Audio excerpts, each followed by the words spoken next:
بہت بڑی فضیلت بھی ہے اور بہت بڑا شرف ہے کہ یہاں پر رہنے سے حاصل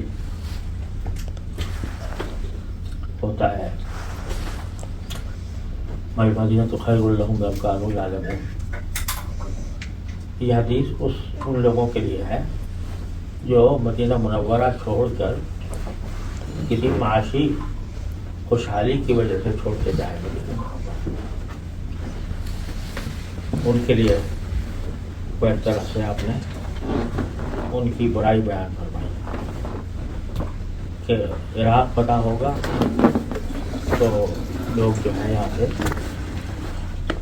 نقل مکانی کہتے ہوئے عراق ہو جا کے آباد ہو جائیں گے، اپنا سامان اسباب لے کے آباد ہو جائیں گے۔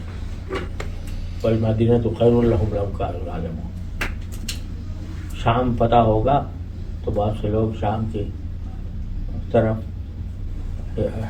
نقل مکانی کریں گے اور وہاں پر جا کر آباد ہو جائیں گے، وہاں کی خوشحالی کی وجہ سے، وہاں کی خوبصورتی کی وجہ سے۔ وَالْمَدِينَةُ خَيْرٌ لَهُمْ لَوْ كَانُوا يَعْلَمُونَ، تو یہ ان لوگوں کے لیے ہے کہ جو مدینہ منورہ چھوڑ کر کسی دنیاوی مفاد کی خاطر کہیں جائیں۔ البتہ حضرات صحابہ کرام رضی اللہ تعالیٰ عنہم اجمعین کا عمل یہ بتاتا ہے کہ اگر دین کی وجہ سے کہیں جانا ہو تو وہ یہاں رہنے سے بہتر ہے۔ یہی وجہ ہے کہ بڑے بڑے صحابہ کرام مدینہ چھوڑ کر گئے، حضرت عبداللہ بن مسعود، حضرت ابو درداء، حضرت بلال، حضرت ابو ایوب انصاری، کوئی کہیں سو رہا ہے تو کہیں سو رہا ہے۔ تو وہ اس لیے کہ مدینہ چھوڑنے کا مقصود کوئی خوشحالی یا معاشی بہتری نہیں تھی، بلکہ مقصد یہ تھا کہ دین کی خدمت، جس مشن کو نبی کریم صلی اللہ علیہ وسلم لے کر تشریف لائے تھے، اس مشن کو آگے بڑھانے کے لیے مدینہ چھوڑا اور پورے طیب نفس کے ساتھ چھوڑا، کہ طیب نفس کے ساتھ چھوڑا۔ اس لیے چھوڑا کہ مدینہ منورہ کا قیام اپنی جگہ بڑی نعمت، لیکن دین کے مقاصد کے لحاظ سے اگر کسی اور جگہ زیادہ بہتر انسان زندگی گزار سکتا ہو، خود اپنی اصلاح کے نقطہ نظر سے یا دین کو خدمت اور دعوت اور نشر اسلام کی وجہ سے، تو وہ یہاں پر رہنے سے زیادہ افضل ہے۔ اگر ایسا نہ ہوتا تو حضرت صحابہ کرام کبھی چھوڑ کر جاتے۔ تو اس بات کو مد نظر رکھتے ہوئے یہ دیکھیں کہ مدینہ منورہ کے اندر قیام کے دوران آیا ہماری دینی زندگی ترقی پذیر ہے یا انحطاط پذیر ہے؟ اگر ترقی پذیر ہے، خود اپنی دینی حالت، اپنے اتباع سنت، اپنے حالات اور اپنے جو باطنی حالات وغیرہ، اور ساتھ ہی اگر کچھ اللہ تعالیٰ نے کوئی صلاحیت دی ہے، وہ صلاحیت آیا دین کے مقصد میں کام آ رہی ہے یا نہیں آ رہی ہے، اس نقطۂ نظر سے آدمی جائزہ لیتا رہے۔ اگر ایک آدمی باصلاحیت ہے اور وہ اپنی صلاحیت سے دوسروں کو دینی نفع پہنچا سکتا ہے، اور وہ اس لیے نہیں پہنچا رہا کہ یہاں رہتے ہوئے اس کا امکانات کم ہے، تو پھر اس کے لیے اگر کوئی دوسرا راستہ بنتا ہو اس میں وہ دین کی خدمت زیادہ کر سکتا ہو، اپنے اتباع سنت اس میں زیادہ ہو سکتا ہو، تو پھر اس کے لیے وہی راستہ اختیار کرنا زیادہ بہتر ہوگا۔ لہذا یہاں سے قیام کے دوران ہر وقت اس کا جائزہ لیتے رہنے کی ضرورت ہے کہ کیا مدینہ منورہ کا جواب، مدینہ منورہ کا قیام اور روضہ اقدس صاحب السلام کا قرب، اس کا حق ادا ہو رہا ہے کہ نہیں ہو رہا۔ اور آیا اس میں ترقی ہو رہی ہے کہ نہیں ہو رہی.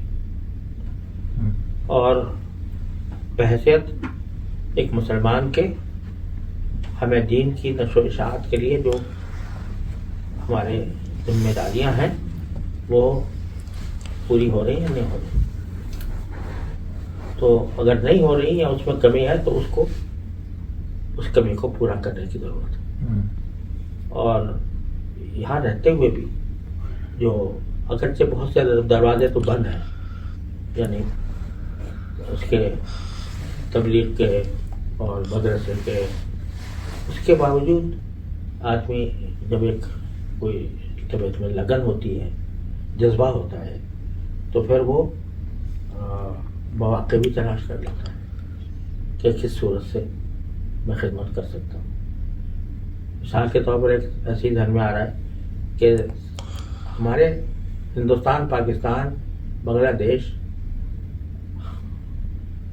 کے ایسے لوگ بھی آتے ہیں کہ جن کو کچھ پتہ نہیں، بس وہ مدینے کی محبت میں آ گئے یا حج عمرے کی سعادت حاصل کرنے کے لیے آ گئے. تو اس کا کوئی راستہ ایسا ہو کہ ان کے اندر گھس کر ان کو جو ہے، ایسے ہی میرے ذہن میں آگے بات ہے کہ اس کو سوچنا چاہیے کہ اس کا کوئی راستہ ہو. ایسے جوہلا آتے ہیں جن کو کچھ پتہ نہیں ہوتا، تو ان کو کچھ ان کی ذہن سازی وغیرہ کا کوئی راستہ اگر بن سکتا ہو تو اس کا کوئی راستہ بنانا چاہیے. تو اس لیے یعنی اس نقطۂ نظر سے اپنا بھی جائزہ لیتے رہنا چاہیے، اپنے صبح و شام کے مصروفیات کا بھی جائزہ لیتے رہنا کہ اس میں کتنا وقت جو ہے وہ کسی مفید کام میں خرچ ہوگا.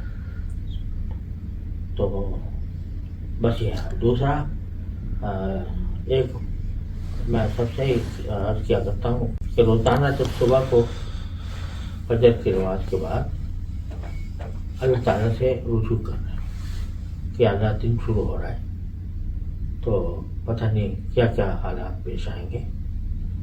میں اپنی طرف سے عزم کرتا ہوں کہ آپ کی طاعت میں دن گزاروں گا، کسی گناہ میں سے پرہیز کروں گا، ہر قسم کے گناہوں سے پرہیز کروں گا، لیکن یہ میرا عزم آپ کی توفیق کے بغیر افاق کرنا ممکن نہیں.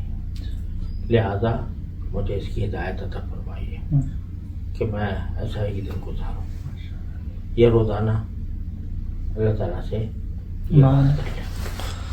اور پھر دن میں اپنے دن کے اوقات کو ایک خاص نظم کا پابند بنائیں. اس نظم کے اندر اپنی ساری ضروریات اور زندگی کی ضروریات اور سہولیات ان سب کو بھی مد نظر رکھیں، اور پھر ایسا کچھ معمولات بنائیں کہ جو تلاوت قرآن کے، تسبیحات کے، ذکر کے اور دوسرے خدمت خلق کے، اور یہ جو میں نے عرض کیا اس قسم کے کوئی کام، دینی کام، اس کے، اور پھر اس نظم اوقات کی پابندی کریں کہ وہ چھوٹے نہیں. اس کا، اور پھر رات کو سونے سے پہلے ایک مرتبہ پھر اللہ تعالیٰ کے حضور حاضر ہو گئے. یا اللہ، آج میں نے صبح یہ ارادہ بھی کیا تھا، آپ سے دعا بھی کی تھی، لیکن پتہ نہیں کہاں بھٹکا کہاں بہکا.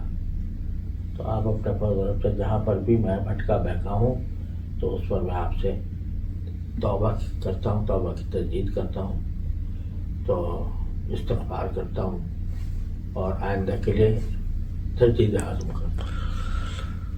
یہ کام روزانہ. یہ کہنے کو میں بھی نہیں بھی کہہ دیا، آپ نے بھی سن لیا اور اچھا بھی کہہ دیا، لیکن عمل میں آتا ہے روزانہ بلا ناغہ یا نہیں، اس کو دیکھو. سمجھے؟